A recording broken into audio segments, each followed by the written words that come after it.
আসসালামু আলাইকুম। দেখতে পাচ্ছেন আমার হাতের মোবাইলটির ওসিএ আপার গ্লাসটি সম্পূর্ণ ভাঙা। এই ওসিএ আপার গ্লাসটি কিভাবে সঠিক নিয়মে এবং সবচাইতে সহজ উপায়ে চেঞ্জ করি আজকে এই ভিডিওতে সম্পূর্ণ এক্সপ্লেন করব। এইরকম ওসিএ গ্লাস যারা চেঞ্জ করতে চান এবং চেঞ্জ করতে ভয় পাচ্ছেন তাদের জন্য এই ভিডিওটি। এই ভিডিওতে ওসিএ গ্লাস চেঞ্জ করার সকল সিক্রেট আজকে বলে দিব, তাই সবাই মনোযোগ দিয়ে এই ভিডিওটা দেখেন। ইনশাল্লাহ এই ভিডিও দেখার পরে আর ওসিএ গ্লাস চেঞ্জ করা নিয়ে কোনো দুর্বলতা থাকবে না, কোনো কনফিউশন থাকবে না।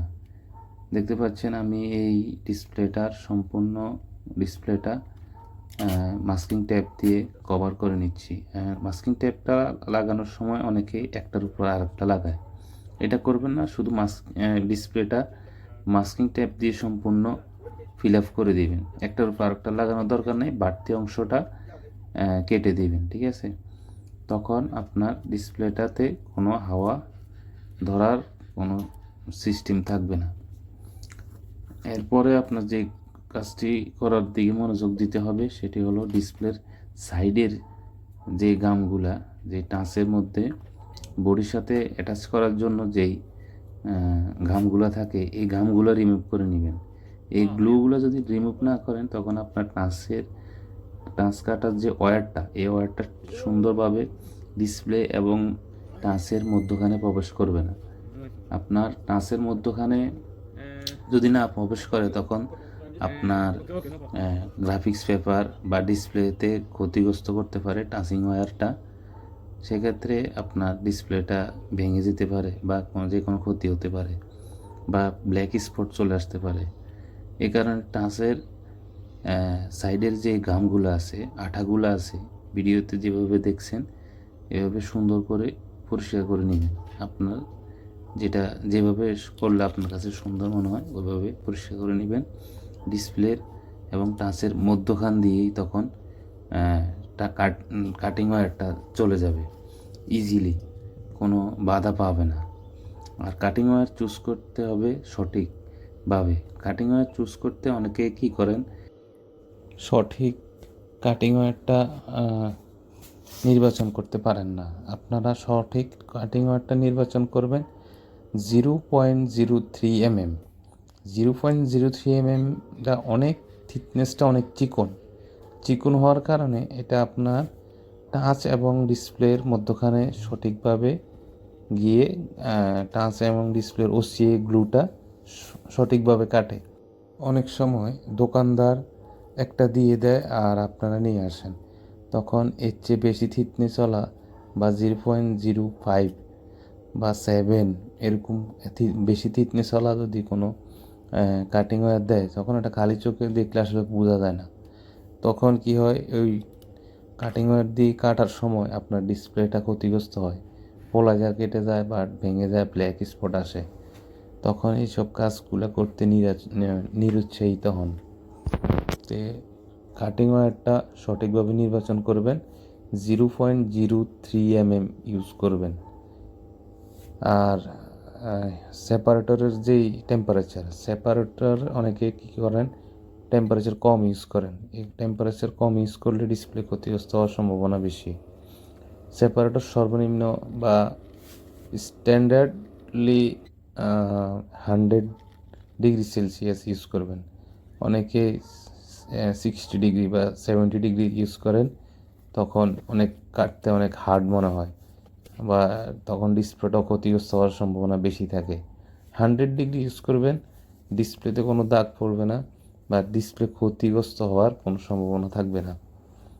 আর সেপারেটর ইউজ করার সময় সেপারেটরের আশেপাশে কোনো প্রতিবন্ধকতা যেন না থাকে, ওই বিষয়টা খেয়াল রাখবেন। অনেক সেপারেটরে দেখা যায় দুই পাশে দুইটা লোহার রডের মতো থাকে, ওগুলা থাকলে আসলে টাচ কাটতে অতটা ইজি মনে হয় না, বা ওগুলোতে টাচে কাটিং যে তারটা, ওই তারটা লেগে থাকার কারণে সঠিকভাবে তারটা মুভ হয় না বা এদিক ওদিক যায় না।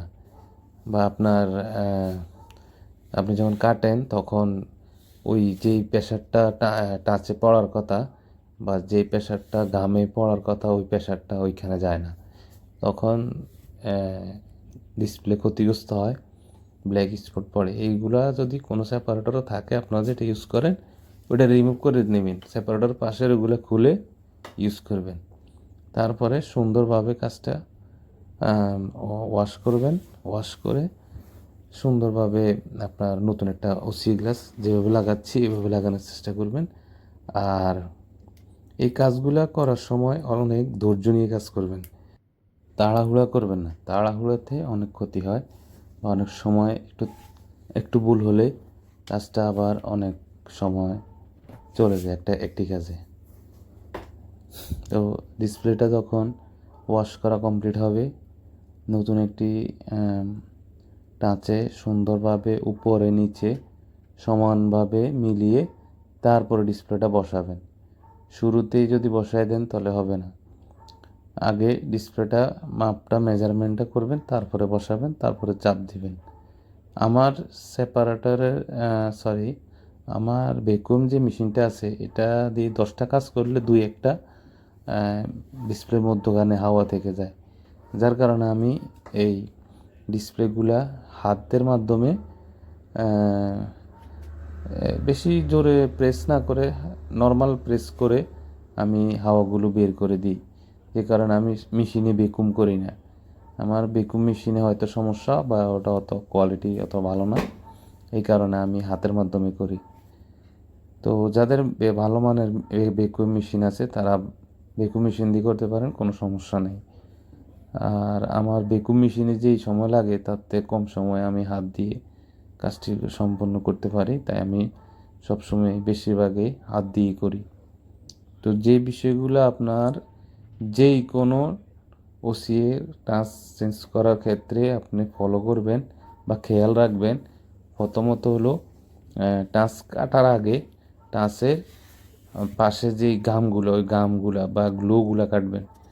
এগুলো আমি আবার বলে দিচ্ছি, গ্লোগুলা কাটবেন আর টাচ কাটার ইউজ করবেন 0.03 mm অ্যান্ড সেপারেটর ভালো মানের ইউজ করবেন। আর সেপারেটরে হিট দিবেন 100